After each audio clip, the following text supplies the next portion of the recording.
நேற்று நடந்த ஹாப்பனிங்ஸ் தான் இந்த விளாக். மார்னிங் எழுந்து எங்களுக்கு காஃபி வச்சுட்டு பாப்பாவுக்கு சத்து மாவு கஞ்சி வச்சுட்டோம் பெரிய பாப்பாவுக்கு. ஏன்னா அவளுக்கு பிரேக்ஃபாஸ்ட் வந்து ஸ்கூலுக்கு போயிட்டு தான், ஸ்கூலில் போயிட்டு 8 o'clock பிரேக்ஃபாஸ்ட் இருக்கும். இங்கேருந்து அவள் 6:30க்கெலாம் கிளம்பிடுறா. அது வரைக்கும் அவளுக்கு ஏதாச்சும் ஸ்டஃப் இருக்கணும்ல. சத்து மாவு கஞ்சி முன்னாடியெல்லாம் கொடுத்தா அதெல்லாம் குடிக்கவே குடிக்காது செல்லம். இப்போ வந்து கொடுத்தோன்னே சமத்தாக ஒரு டம்ளர் வாங்கி குடிச்சிட்டு அழகாக கிளம்பிடுது. ரொம்ப பயமாக இருந்துச்சு எனக்கு ஆக்சுவலாக. இங்கே வந்து ஸ்கூல் வந்து அவள் தான் ஃபஸ்ட்டு மார்க் எடுத்துகிட்டு இருப்பா. பட் இது வந்து மெட்ரிகுலேஷன் ஸ்டடீஸ் தான். அவளை கூட்டு போய் சடனாக ஒரு சிபிஎஸ்சியில் போடுறோம். அதுவும் ஒரு வேறு சரௌண்டிங்ஸ்க்கு போகிறா. பக்கத்து பில்டிங்கே ஸ்கூலு. இவ்வளோ நாள் அவள் படித்தது ஒரு 7 வருஷம். இப்போ வந்து வேறு இடத்துக்கு போகிறா. எனக்கே வந்து என்னை விட்டு தனியாக தூரமாக எங்கேயோ போகிற மாதிரி ரொம்ப ஃபீலிங்ஸாக இருந்துச்சு. ரொம்ப பயமாக இருந்துச்சு. புது இடத்துல எப்படி அடாப்ட் ஆவா, அங்கே இருக்கிறவங்களோட எப்படி அவள் இருப்பாமா, அவங்க மற்றவங்களாம் அவளை எப்படி ட்ரீட் பண்ணுவாங்க, அந்த மாதிரி ரொம்ப பயமாக இருந்துச்சு. சரி மார்னிங் நானும் வரேன்னு சொல்லிட்டு நானும் சின்ன பாப்பா எல்லாருமே சேர்ந்து தான் ஃபஸ்ட் டே ஸ்கூலில் விட்டுடலான்னு சொல்லிட்டு கிளம்பி போயிருந்தோம். ஸ்கூலுக்கு போகணுன்னே செக்ஷன் சொல்லவே இல்லை அவளுக்கு. அதனால் வெயிட் பண்ணி செக்ஷன் சொன்னோம். அந்த டைமில் வந்து ஒரு மிஸ் வந்து சூப்பராக வார்மாக வெல்கம் பண்ணி அவளை கூப்பிட்டு போய் அங்கே ப்ரேயரில் நிற்க வச்சிட்டாங்க. அசம்பிளிலாம் முடிஞ்சிட்டு வந்ததுக்கப்புறம் ஸ்டாஃப்ஸ் எல்லாமே எங்ககிட்டேயுமே ரொம்ப சூப்பராக பிஹேவ் பண்ணாங்க.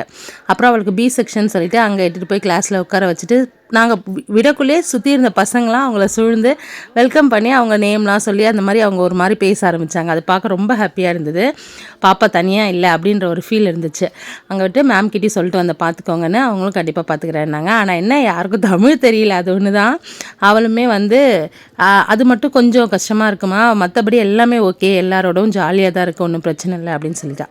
அங்கே வந்து 7:30க்கெலாம் ஒர்க் முடிஞ்சிச்சா. சரி இவ்வளோ தூரம் வந்துட்டோம், பீச்சுக்கு போயிட்டு மீன் வாங்கிட்டு வந்துடலான்ட்டு பீச்சுக்கு போயிட்டு கொஞ்சம் மீனும் வாங்கிட்டு வந்துட்டு அதை வச்சுட்டு உடனே பாப்பாவை கிளப்பி அனுப்பியாச்சு. குழந்தை இப்போ தான் ஃபஸ்ட்டு அக்கா இல்லாமல் தனியாக போதா. அவள் ஃபேஸ் மாறுறதை மட்டும் பாருங்கள். அப்படியே ஒரு மாதிரி சோகமாகிட்டா வண்டியில் ஏறி உட்காந்தோன்னே. ஏன்னா எப்பயுமே அவளோடவே இருந்தாளா, இப்போ அவளை விட்டு போகணுன்னே அவளுக்குமே ரொம்ப கஷ்டமாயிடுச்சு. ஆனால் லைஃப்பில் இதெல்லாம் ஒரு பார்ட்டு தானே, இதெல்லாம் உங்களுக்கு ஒரு எக்ஸ்பீரியன்ஸு. ஃப்யூச்சரில் கண்டிப்பாக 2 பேரும் ஒன்றா இருக்க மாட்டாங்க. அதுக்கு இது ஒரு ஜஸ்ட் ஒரு ட்ரையல் மாதிரி இருக்கும்.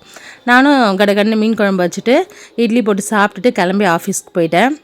ஆஸ் யூஷுவல் ஆஃபீஸில் காஃபி ஸ்நாக்ஸ் இது எல்லாமே முடிச்சுட்டு லன்ச் வந்து இன்றைக்கி புதன்கிழமை எப்பயுமே வெஜிடபிள் ரைஸ் தான் வரும். வெஜிடபிள் ரைஸ், உருளைக்கிழங்கு பொரியல், அப்பளம், தயிர் கூட்டுனா வெங்காய பச்சடி, அப்புறம் சாதம், ரசம், இது எல்லாமே செப்பரேட்டாக இருக்கும். இது எல்லாமே முடிச்சுட்டு மறுபடியும் ஒர்க் ஸ்டார்ட் பண்ணிவிட்டு இன்றைக்கி ஈவினிங் ஸ்நாக்ஸ்க்கு வந்து பச்சை பட்டாணி சுண்டல் கொடுத்துருந்தாங்க. அதெல்லாம் சாப்பிட்டு பசங்களை கூப்பிட்டு வந்துட்டேன்.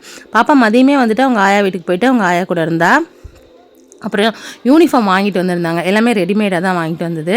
யூனிஃபார்ம் வந்தோடனே வீட்டுக்கு வந்தோடனே இதுதாம்மா ட்ரெஸ் அப்படி சொல்லிட்டு எல்லாத்தையும் பிரித்து காமிச்சிட்டு இருந்தேன். நல்லா இருந்துச்சு. நாளைக்கு வந்து பாப்பா யூனிஃபார்மோட இருக்கிற ஃபோட்டோஸ் நான் அட்டாச் பண்ணுறேன்.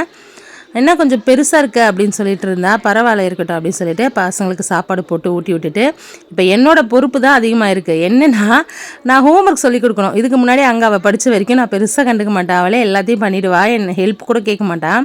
இப்போ என்னென்னா அவளுக்கு ஹெல்ப் தேவைப்படுது. அதனால் நான் உட்காந்து ஹோம்ஒர்க் சொல்லி கொடுத்துட்டு நைட்டு டேயை முடிச்சாச்சு. இந்த நாள் வந்து இப்படி தாங்க முடிஞ்சுது. அப்புறம் வீடியோ பிடிச்சிருந்தா லைக் பண்ணுங்கள், நம்ம சேனலை சப்ஸ்கிரைப் பண்ணுங்கள். பாப்பாவுக்கு விஷ் பண்ண எல்லா குட் ஹார்ட்டுக்கும் ரொம்ப ரொம்ப ரொம்ப ரொம்ப ரொம்ப நன்றி.